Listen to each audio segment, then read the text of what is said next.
Welcome back to Money Talks with me, Gerald, Mr. G. Mwandiambira. If you've just joined us, we're talking planning for your child's education. And with me in studio, I've got Terence, who's a financial planner and an investment advisor with rich ideas, and Nomusa Nkosi, who's a mum and an aspirant financial planner. One of the biggest takeouts from the last segment was what you shared, Terence, that if you want to save for your child's education, save the amount which you intend to pay at the school you want to send your child. So if your child's school, which you're dreaming of, is 3,000 Rand, from the day they are born, start saving 3,000 Rand a month, which is the amount you need. And I think a lot of parents and a lot of parents want that shortcut of saving 100 Rand and getting 3,000 Rand. When you heard that from Terence, how did that make you feel to understand that if you want a school which costs 3,000 Rand, start saving 3,000 from the time the child is born? That means I could never take my child to a private school, basically. Yeah, unfortunately. And what we've got to look at is it's always got to be within your budget. So perhaps full private school is not the way to go. And there are a hybrid between private and public schools that are becoming a lot more affordable. It's also, like I've mentioned, do you want the full schooling? So when your little one now goes to grade 1, do you want access to the full 30,000 or 40,000, or whatever the year's school fee is available to pay? Or are we looking to supplement that from our investments? And I think that's an important part of the planning process. And I think what you're discussing with Nomusa now is the real reality check. That if you want a school which is 5,000 Rand a month when your child is in grade 1, be sure that you can afford 5,000 Rand a month at that point. Because nothing is going to change. You can't put all your eggs in the basket of the investment growing. Also, what I've heard a lot of the time is that private school education is not just the act of paying fees. Yes. It's a lifestyle. You've gone to private school, and tell us the difference between the lifestyles of the parents and children at the private school when you were there, as well as when you moved into a state system. Obviously, in the private school, it's all the rich kids. They will have cars earlier, right? They can afford all the sports, because in the private school, for example, sports, you need to pay out of your pockets. The equipment and everything. If you're in hockey, you have to have your hockey stick, you buy it, the clothing, everything.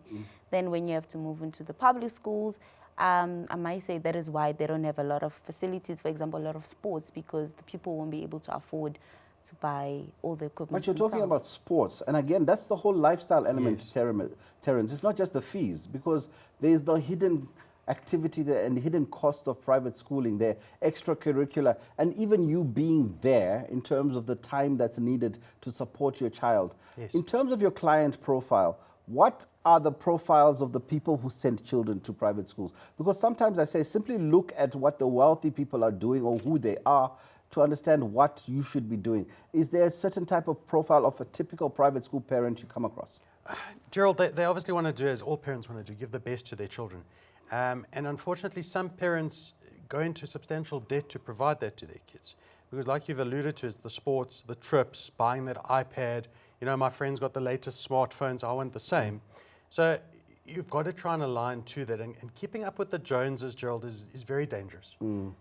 So I've got clients that have kids through the spectrum of public schools through to private, through to exclusive private schools. You know, where those schools cost 150, 200,000 Rand a year.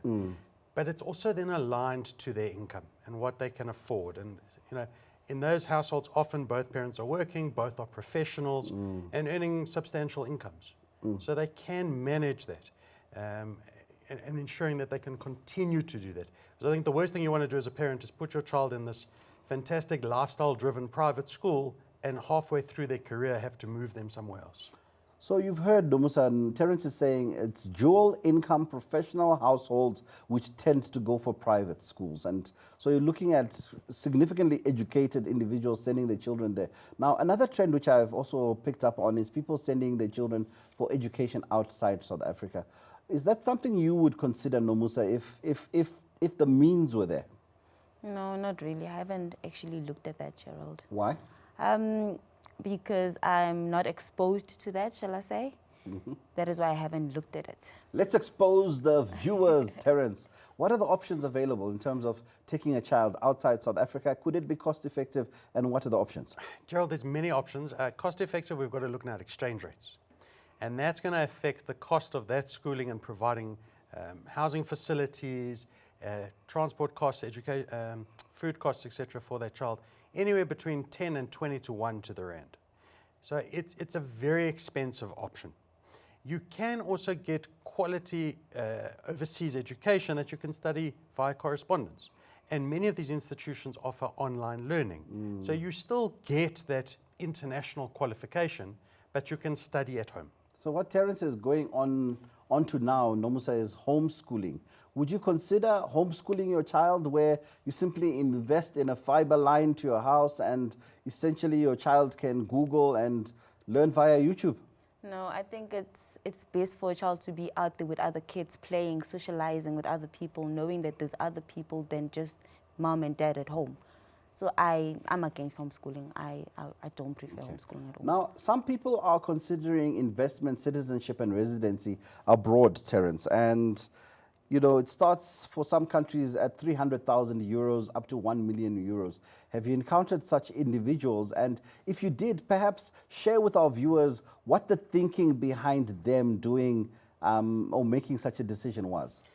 Gerald, I have come across that, and a lot of those individuals look at European Union countries, because now if you get your citizenship, you can travel quite freely within the Union.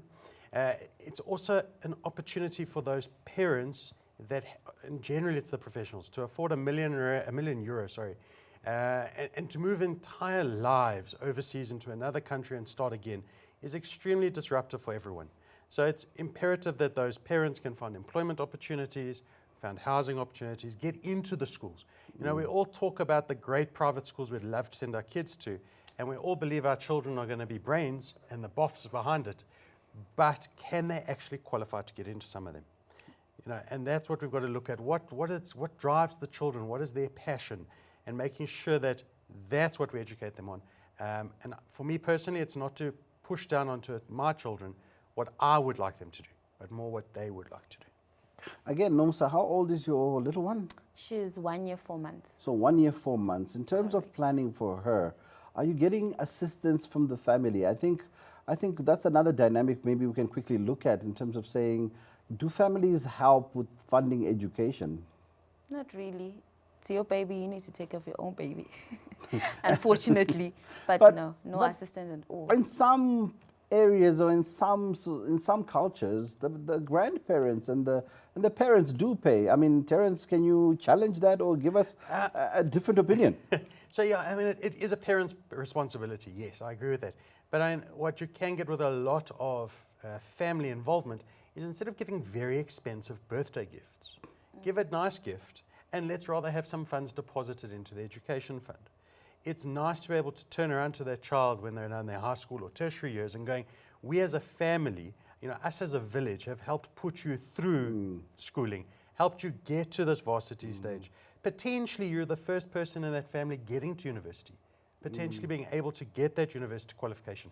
And it's very rewarding. And that is becoming extremely popular, especially when using investment products that allow contributions from multiple sources and that aren't very restrictive in nature. Okay. Now, I've done a calculation before the show. If you contribute 2,750 Rand into a tax-free savings account, or the maximum 33,000 Rand a year, at a 10% annual return for 15 years, you can have saved up about 1.7 million Rand. No, Musa, if I said to you, make a plan, 2,700 Rand or 33,000 Rand from all the presents from the family members a year, is that possible? As a professional, yes, it is possible. But now look at it from other people's point of view. Let's say now I'm earning, like I said, from the beginning of the show, 3,000 Rands or 6,000 Rands.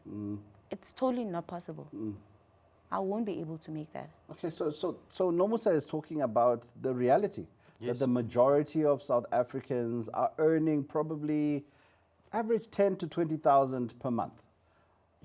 What options are there for them? Because from the numbers we've already shared, you know, private schooling from a cost perspective is not practical. How can I, if I'm in the lower middle class, be in that state where I can feel comfortable with saving and planning for education? Gerald, we need to make sure that those individuals do contribute, start contributing as soon as possible, in the lowest cost product that we can find. So to make sure that they align with a planner that doesn't charge large commissions, potentially rather charges a small fee, to make sure that they get a plan that can work for them within their budget. Possibly those families then look at public schooling, and we do understand that there will be limited resources. But by being able to save and put aside a bit, they can maybe afford extra lessons, private extra lessons, and resources that the school can't provide. They can provide that themselves because they've started this fund 10, 15 years ago that's now potentially in the hundreds of thousands of rands. Now, Nomusa, I mean, obviously with the advice from Terence, it's quite valuable. What is your learning in terms of how we've had this discussion on Money Talks? What's your view on education? And if you had to share a nugget with some of our viewers who are in a similar situation to yourself, what would you share with them right now?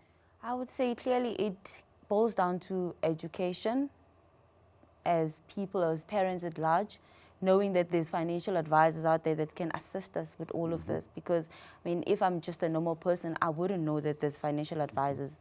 There's no financial advisor that will come knocking at your door unless you're exposed to such at the end of the day. So I think as South Africans, we need to be more educated with these things. We must have more shows that talk about financial advisors, people that are there to help you and assist you.